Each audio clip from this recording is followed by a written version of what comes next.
आज गुरुपौर्णिमा आहे, साहेबांचं दर्शन घेतलेलं आहे, काय सांगतो? आज गुरुपौर्णिमेच्या निमित्ताने, गुरुपौर्णिमाच नाही पण आज गुरुवार देखील आहे आणि म्हणून असा योग फार कमी कालावधीमध्ये पाहायला मिळतो आणि म्हणून आज साईबाबांचा आशीर्वाद आणि त्यांचा दर्शन आम्हाला घेता आलं.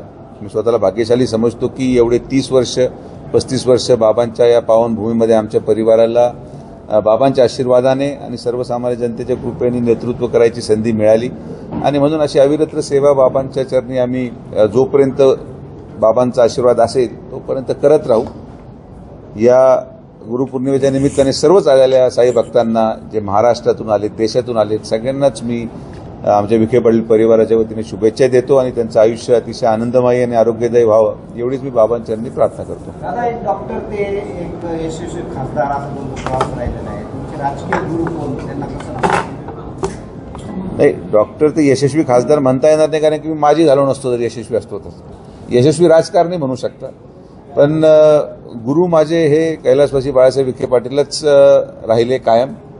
आणि आजचे जे ज्याला म्हणतो नवयुगाचे गुरु हे आमचे माननीय मुख्यमंत्री देवेंद्र फडणवीस साहेब आहेत की ज्यांच्या नेतृत्वाखाली आम्ही काम करतोय आणि आम्ही यापुढे देखील त्यांच्याकडूनच बऱ्याचशा गोष्टी शिकायला आम्हाला मिळत राहतील आणि महाराष्ट्राच्या विकासासाठी आम्ही काम करतो.